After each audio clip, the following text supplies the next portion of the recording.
الحمدللہ رب العالمین الصلاۃ والسلام علی رسول الامین والعاقبۃ للمتقین اما بعد فاعوذ باللہ السمیع العلیم من الشیطان الرجیم من ہمزہ ونفخہ ونفثہ رب اشرح لی صدری ویسر لی امری واحلل عقدۃ من لسانی یفقہوا قولی۔ پیارے دوستو، بھائیوں، بہنوں، سب کو اسلامی طریقے سے خوش آمدید کہتا ہوں۔ السلام علیکم ورحمۃ اللہ وبرکاتہ۔ آج انشاءاللہ سورہ نام، جس کا آغاز کل ہو چکا تھا، آج اس کی کچھ آیات اس کو سمجھنے کی کوشش کرتے ہیں کہ اس میں اللہ سبحانہ و تعالی ہمارے عقیدے کو کس طریقے سے واضح کر رہے ہیں، کس طریقے سے بیان کر رہے ہیں۔ اللہ سبحانہ و تعالی کہتے ہیں آیت نمبر 50 میں، قل لا اقول لکم عندی خزائن اللہ، اے نبی محمد رسول اللہ صلی اللہ علیہ وسلم، آپ کہیں کہ میرے پاس اللہ کے خزانے نہیں ہیں، ولا اعلم الغیب، اور نہ ہی میں غیب جانتا ہوں، ولا اقول انی ملک،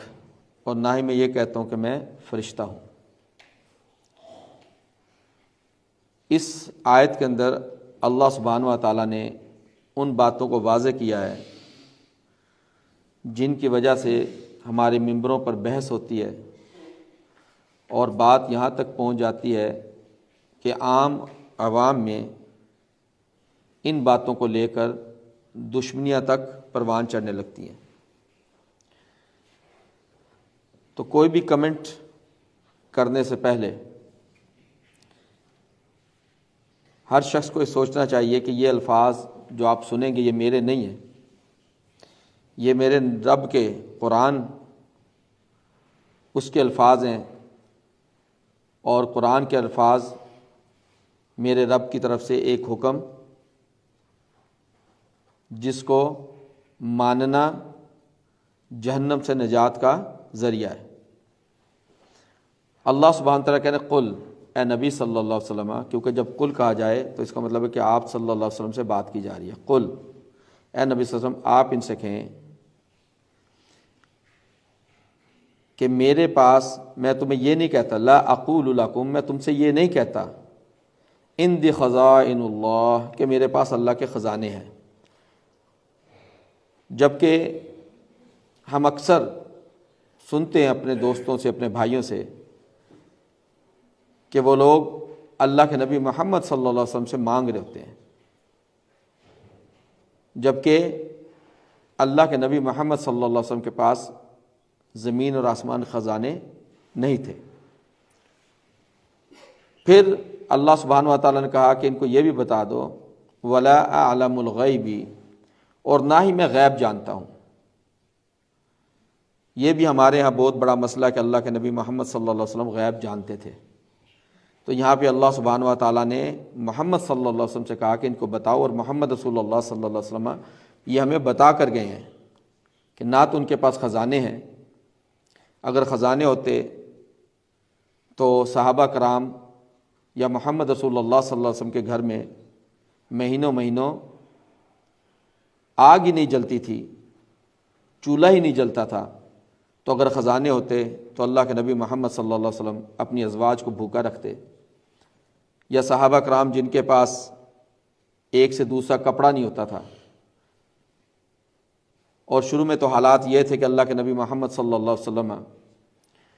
وہ کہا کرتے تھے، کیونکہ پیچھے عورتوں کی صف ہوتی تھی تو عورتوں کو یہ حکم دیتے تھے کہ اپنا سر اس وقت تک نہ اٹھائیں جب تک مرد سجدے سے اٹھ نہ جائے، کیونکہ کپڑے اتنے چھوٹے ہوتے تھے کہ جب سجدے میں جاتے تھے تو شرمگاہ بھی ننگی ہو جاتی تھی۔ تو یہاں پہ اللہ کے نبی صلی اللہ علیہ وسلم سے اللہ سبحانہ تعالیٰ یہ کہہ رہے ہیں کہ ان سے کہو، ان کو بتاؤ کہ میرے پاس کوئی اللہ کے خزانے نہیں ہیں، اور میں غیب نہیں جانتا۔ تو غیب اللہ کے نبی صلی اللہ علیہ وسلم اگر جانتے ہوتے تو ہم جانتے ہیں کہ اللہ کے نبی محمد صلی اللہ علیہ وسلم گھوڑے سے گرے اور آپ کے پاؤں میں چوٹ لگی، اور آپ 1 مہینے تک ازواج مطہرات سے دور رہے۔ اگر اللہ کے نبی صلی اللہ علیہ وسلم کو غیب ہوتا تو آپ کو چوٹ کیوں لگتی؟ اگر اللہ کے نبی صلی اللہ علیہ وسلم کے پاس غیب ہوتا تو آپ صلی اللہ علیہ وسلم طائف کیوں جاتے؟ طائف تو اسی لیے گئے تھے کہ مکے سے تنگ آ گئے تھے، مکے میں اللہ کے نبی صلی اللہ علیہ وسلم کی کوئی بات نہیں سن رہا تھا، تو آپ صلی اللہ علیہ وسلم نے یہ سوچا کہ طائف جاتا ہوں، وہاں پہ جا کے دعوت کا کام کرتا ہوں، ان کو بلاتا ہوں۔ اگر غیب کا علم ہوتا کہ نہیں طائف جاؤں گا تو وہاں پہ لوگ مجھے پتھر ماریں گے، میرے پیچھے کچھ لڑکوں کو لگا دیں گے اور میرے سر سے اتنا خون بہے گا کہ میرے ٹخنوں تک آ جائے گا اور مجھے کسی کے باغ میں جا کے پناہ لینی پڑے گی، تو یہ ساری مصیبتیں اللہ کے نبی صلی اللہ علیہ وسلم کیوں جھیلتے اگر اللہ کے نبی صلی اللہ علیہ وسلم کے پاس غیب ہوتا؟ پھر ہمارے ہاں بشریت کا مسئلہ کہ اللہ کے نبی صلی اللہ علیہ وسلم نور تھے یا بشر تھے۔ ہم جانتے کہ اللہ سبحانہ و تعالیٰ نے، جیسے اللہ کے نبی صلی اللہ علیہ وسلم نے ہمیں بتایا کہ فرشتوں کو نور سے پیدا کیا، نور اور بشر کا مسئلہ، تو یہاں پہ بھی اللہ سبحانہ و تعالیٰ نے محمد صلی اللہ علیہ وسلم کہا کہ ان کو یہ بھی بتاؤ، ولا اقول انی ملک، اور نہ ہی میں یہ کہتا ہوں کہ میں فرشتہ ہوں، ان اتبع الا ما یوحى الی، میں تو صرف اس بات کی اتباع کرتا ہوں جو میری طرف وحی ہوتی ہے۔ اب اس میں دوسرے شبے کا بھی ہمارے پاس حل آ گیا، ان اتبع الا ما یوحى الی، میں تو صرف اتنا ہے کہ جو میرے اوپر وحی آتی ہے اس کی پیروی کرتا ہوں۔ اب جو بات اللہ سبحانہ و تعالیٰ وحی کے ذریعے سے محمد صلی اللہ علیہ وسلم کو بتاتے تھے وہ ظاہر ہے کہ عام انسان کو نہیں بتاتے تھے، اور اس وحی میں جو کوئی ایسی خبر ہوتی تھی جو عام انسان کے لیے غیب ہوتی تھی، نہیں پتہ ہوتا تھا، تو وحی کے ذریعے سے اللہ سبحانہ و تعالیٰ اپنے نبی کو بتاتے تھے۔ اسی لیے اللہ سبحانہ و تعالیٰ نے ہمارا ذہن تیار کیا، کیونکہ ہم لوگ غور نہیں کرتے قرآن کے اوپر، قرآن کو غور سے نہیں پڑھتے، اس لیے پچھلی بھول جاتے ہیں، اگلی کے پیچھے سے کوئی بھی ایسی خبر نکال لیتے ہیں جس کا کوئی سر پیر نہیں ہوتا۔ اب اللہ سبحانہ و تعالیٰ نے سورہ آل عمران میں یہ جو ان اتبع الا ما یوحى الی، میں تو صرف اس بات کی پیروی کرتا ہوں جو میرے پر وحی ہوتی ہے، تو وہ وحی جو آتی ہے وہی ایسی بات ہوتی ہے جس کو عام انسان کو نہیں پتہ ہوتا، تو وہ انسان کے لیے غیب ہوتی ہے۔ اسی اللہ سبحانہ تعالیٰ نے اس کو پہلے سے واضح کر دیا تھا سورہ آل عمران، سورہ آل عمران کی آیت نمبر 179 میں اللہ سبحانہ تعالیٰ کہتے ہیں وَمَا كَانَ اللَّهُ لِيُطْلِعَكُمْ عَلَى الْغَيْبِ، اور اللہ کی یہ شان نہیں کہ وہ ہر ایک کو غیب دے، غیب کی خبریں دے۔ یطلعکم یعنی عام تم لوگوں کو، یہ اللہ تم لوگوں کا غیب نہیں بتائے گا۔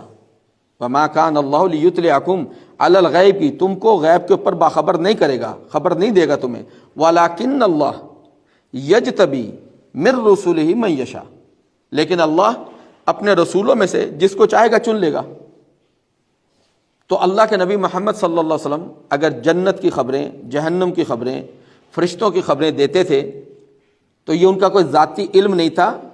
ان اتبع ما یوحى الی، میں تو اس کی پیروی کرتا ہوں جو میرے پر وحی آتی ہے۔ تو اللہ سبحانہ و تعالیٰ وحی کرتے تھے، اور وحی کے مختلف طریقے، وہ انشاءاللہ جب ہم آگے جائیں گے، جب سورہ اعراف میں آیت نمبر 180 اور 81 کو ہم پڑھیں گے، اس میں اس کے اوپر بحث کریں گے۔ اب وحی کے مختلف طریقے تھے۔ ایک دفعہ اللہ کے نبی محمد صلی اللہ علیہ وسلم نماز پڑھا رہے ہیں، کتے کا بچہ ہے، اللہ کے نبی صلی اللہ علیہ وسلم کو نہیں پتا، تو وحی کہے کہ یہ ذریعہ کہ جبرائیل امین آتے تھے، کیونکہ وحی اللہ ڈائریکٹ بات کرے، اللہ سبحانہ و تعالیٰ کسی فرشتے کے ذریعے سے بات پہنچائیں،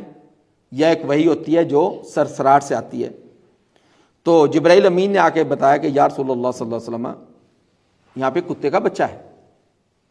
پھر ایک بار اللہ کے نبی صلی اللہ علیہ وسلم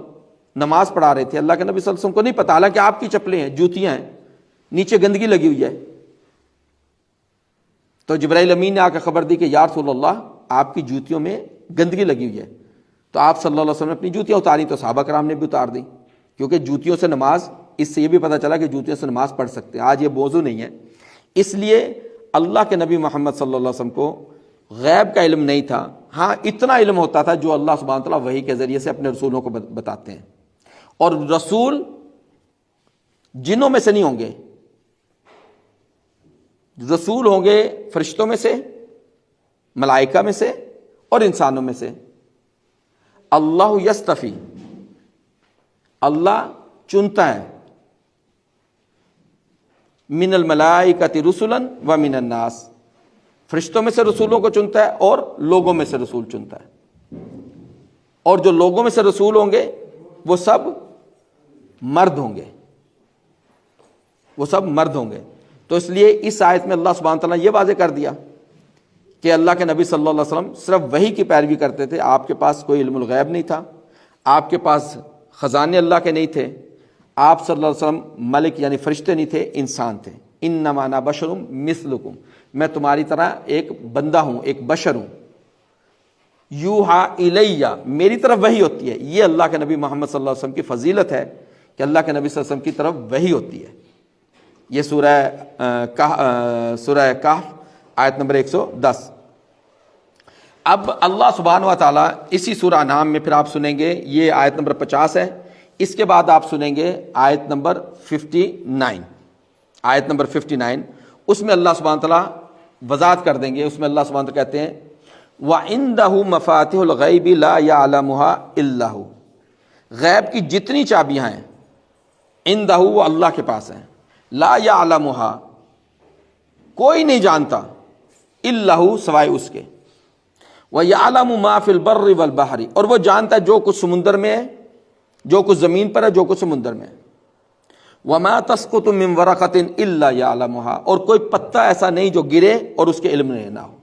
وَلَا رَطْبٍ وَلَا يَابِسٍ إِلَّا فِي كِتَابٍ مُبِينٍ کوئی بھی تر یا خشک چیز ایسی نہیں ہے جو ایک کتاب کے اندر لکھی نہ ہو۔ تو یہاں پہ یہ بات کلیئر ہوتی ہے کہ جو ہمارا عقیدے کا مسئلہ ہے، تو اس لیے ان آیات کے اوپر غور کریں اور اپنے عقیدے کو صحیح کریں۔ سورہ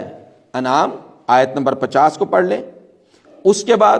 سورہ انعام آیت نمبر 59 کو پڑھ لیں، تو انشاءاللہ تعالیٰ امید ہے کہ یہ مسائل جو ہیں یہ کسی سے سن کے نہیں بلکہ اللہ کی کتاب کو پڑھ کے حل کرنے ہیں۔ اللہ سبحانہ تعالیٰ ہمارے عقیدے کی حفاظت کرے۔ اقول قولی ھذا واستغفر لی ولکم۔